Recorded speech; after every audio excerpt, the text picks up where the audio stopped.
Bonjour à toutes et tous, c'est Absolute et bienvenue dans cette nouvelle vidéo dans laquelle je vais vous proposer de découvrir mon analyse du teaser trailer de la série Ahsoka qui sortira quant à elle à partir du mois d'août de cette année 2023. Pour rappel, cette série chapeautée par Dave Filoni, le créateur du personnage, servira essentiellement de suite à la série d'animation Star Wars Rebels, qui s'arrêtait sur tout un tas de mystères avec en point d'orgue la disparition du jeune Jedi Ezra Bridger et du grand amiral impérial Thrawn vers une destination inconnue. Alors à quel point cette série va s'inscrire dans l'univers et dans la continuité de la série d'animation, eh bien on va essayer de le découvrir à travers ces nouvelles images. Je vais donc commencer par analyser les différentes images qu'on nous présente de façon chronologique, et puis dans un second temps, je ferai un petit récap des idées générales qu'on peut retenir du trailer, et de ce vers quoi l'histoire pourrait se tourner. Mais bref, commençons. Le trailer s'ouvre sur Ahsoka qui arpente des ruines mystiques. Est-ce qu'elles ont un lien avec les Jedi, la Force ou le monde entre les mondes? Pour le moment, c'est difficile à dire. Tout ce qu'on peut observer, ce sont ces symboles qui arborent les murs, et on notera aussi que pour s'infiltrer à l'intérieur, la Jedi utilise une technique similaire à celle qu'elle avait employée dans la saison 7 de The Clone Wars pour échapper à ses ravisseurs, c'est-à-dire de projeter ses sabres au sol et de les faire tourner pour se créer sa propre porte d'entrée ou de sortie. D'après ce qu'elle nous dit en même temps, quelque chose est sur le point d'arriver, quelque chose de sombre. On y reviendra bien évidemment plus tard. Chose assez étrange maintenant, le logo de Lucasfilm qui apparaît en rouge alors que d'ordinaire il est gris, alors j'ignore pourquoi, mais pour le moment la seule signification que je pourrais y trouver, c'est que plus tard nous allons voir un personnage qui a les yeux de cette couleur tout à fait caractéristique. Certains doivent donc déjà savoir de qui je vais parler. En attendant, on peut entendre la voix d'un autre personnage qui est identifié comme s'appelant Baylan. Celui-ci dit que c'est un nouveau départ, que pour certains il s'agira de la guerre, et que pour d'autres il s'agit du pouvoir. Difficile de vraiment comprendre où il veut en venir, mais cela a certainement un lien avec ce qu'Ahsoka pense avoir ressenti. Dans le même temps, on peut voir différentes images à commencer par Sabine Wren, la Mandalorienne qui est interprétée ici par Natasha Liu Bordizzo. Elle est accompagnée par un Lotcat en animatronique, mais il est quand même super bien fait. On voit également Ahsoka faire face au même genre de droïde que dans son épisode de The Mandalorian. J'ose imaginer que ceux-ci la surprennent après son investigation, car le trou est déjà creusé, et que par là même ils répondront aux ordres de personnages qu'on croisera plus tard. Bref, on retrouve ensuite Hera Syndulla, l'emblématique rebelle toujours aux commandes d'un vaisseau, mais pas du Ghost. Elle semble poursuivre un autre vaisseau qui transporte un énorme objet, et elle est évidemment assistée par Chopper, son droïde. On découvre après cela le visage de Baylan. Il est difficile de deviner où il est, mais le décor pourrait s'apparenter un petit peu à l'espèce de jardin dans lequel Ahsoka et son adversaire se sont confrontés par le passé. On découvre juste ensuite un autre personnage féminin muni d'un sabre laser orange-rouge qui aborde un navire républicain. D'après les rumeurs, elle serait l'apprentie de Baylan.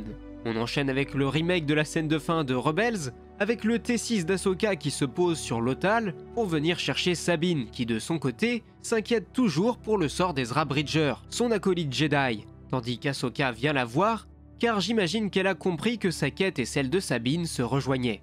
On peut ensuite voir différents vaisseaux, difficile de deviner leur allégeance, même si le plan suivant nous montre un intérieur de vaisseau avec un projecteur holographique qui représente différentes personnalités que j'imagine être des sénateurs, avec en leur centre la chancelière Mon Mothma, que certains auront déjà pu voir dans Andor, et j'imagine donc que ces vaisseaux sont des vaisseaux républicains. Et là on arrive vraiment au lourd du lourd, car Ahsoka nous dit qu'elle a entendu des rumeurs à propos du retour de Thrawn, un personnage qu'elle n'a pourtant jamais côtoyé de près ou de loin si je ne m'abuse, et c'est là que le trailer va nous offrir la seule image qu'on ait de lui, c'est-à-dire de dos, et donc la surprise concernant l'acteur qui l'interprète est toujours de mise, même si les rumeurs vont bon train. Quoi qu'il en soit, Thrawn est apparemment surnommé l'héritier de l'Empire, un surnom très classe certes, mais un clin d'œil particulièrement évident et appuyé à la première apparition du personnage au début des années 90 dans la trilogie de romans qui servait à l'époque de suite à la trilogie originale, puisque le premier tome s'appelait quant à lui justement l'héritier de l'Empire. De là à croire que Dave Filoni s'apprête à adapter à sa manière, et c'est ce qui peut faire peur à beaucoup je l'imagine et à moi compris, la trilogie de Timothy Zahn, il n'y a qu'un pas. Juste après cela, on retrouve le personnage qu'Ahsoka avait affronté dans la saison 2 de Mando. Elle est dans le même navire que Thrawn, on reconnaît facilement l'esthétique. Une esthétique qui n'est pas du tout propre à l'Empire, et j'ose donc croire que c'est plutôt un vaisseau de cette catégorie de personnages qui aurait certainement pu s'allier avec Thrawn. Thrawn d'ailleurs qui a toujours sa tenue de grand amiral, je ne l'ai pas précisé plus tôt, mais ça me semblait important de le faire. On revoit ensuite Hera qui adresse un message à ses troupes pour leur dire de se préparer au pire. Puis le T6 d'Ahsoka aux prises avec un chasseur piloté par la Dark Jedi, appelons-la comme ça pour le moment. Et la scène de l'abordage du vaisseau républicain se poursuit ici avec cette fois-ci Baylan qui s'infiltre à bord et on reconnaît une mise en scène à la Dark Vador dans Rogue One. Et dernière chose, on peut voir le droïde Huyang qui accompagnait les Padawan dans la construction de leur sabre laser au moment de la guerre des clones. Avec un arrière-plan absolument affreux, je ne sais pas si c'est voulu ou non, mais pour le moment on a juste l'impression que quelqu'un diffuse un jeu PS1 sur le mur et c'est vraiment pas beau. Mais bref, le trailer va se conclure avec 2 passages super intrigants. Le premier c'est celui où Ahsoka s'apprête à affronter Baylan dans un lieu étrange, mystique. On dirait qu'il flotte dans l'espace et que dans le même temps il pourrait s'agir d'un site de fouilles archéologiques avec ses nombreuses lumières. Et un petit détail que j'ai remarqué, c'est que le sabre de Baylan a 2 petites excroissances, pas aussi marquées que celles sur le sabre de Kylo Ren, mais on sait jamais, je tenais à le souligner. Et enfin, on voit une chose encore plus étrange, Ahsoka aux prises avec quelqu'un qui semble être un inquisiteur de l'Empire. Peut-être que certains ont su se trouver une place malgré la mort de l'Empereur au sein des vestiges de l'Empire. Je pense que ceux-ci s'affrontent sur Corellia, la planète de Han Solo qu'on pouvait voir dans son film, car on voit les chantiers navals et même si j'ai pensé aussi à Coruscant, le fait qu'on voit la mer sur ce plan me ferait plutôt pencher vers la première option. Et pour aller au bout de l'analyse, je pense que les plans de Hera et du chasseur qu'on voyait plus tôt, et que je vous montre maintenant, se déroulent au même endroit. Et pour être parfaitement complet, on voit même Ahsoka plonger depuis le cockpit d'un Star Destroyer sur cette image, avec un autre personnage sur sa gauche, possiblement l'Inquisiteur. Et voilà donc pour l'analyse image par image. Mais maintenant, voyons ce qu'on peut en dire. Bon, déjà, comme pour tous les trailers des séries Star Wars, maintenant on commence à être un peu habitué, même si on a beaucoup d'images, au final je pense que le tout sera présent dans les 2 ou 3 premiers épisodes. On peut assez vite les réunir dans différents paquets. Ce que je retiens aussi, c'est qu'on aura plus ou moins 2 intrigues en une. D'un côté celle d'Ahsoka, assez mystique avec les 2 Dark Jedi qui auraient basculé du côté obscur. Certains voient également des liens à faire entre Baylan et Jorus Sabaoth, un personnage présent et important dans les romans de Timothy Zahn puisqu'il sert d'antagoniste à Luke Skywalker en étant un ancien Jedi qui a été cloné par l'Empereur pour servir de gardien à ses nombreux secrets. À voir ce qu'il en sera ici.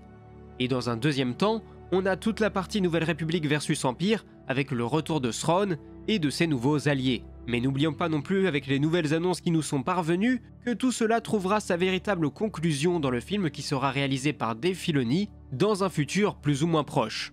Au-delà de ça, le trailer donne assez envie, même si de mon côté je regrette vraiment le côté assez cheapos qu'il y a dans certains plans où on ressent les limitations. On sent que c'est une série télé et pas pour du cinéma et je trouve le tout vraiment trop lisse, trop propre, surtout au niveau des décors et parfois de quelques costumes.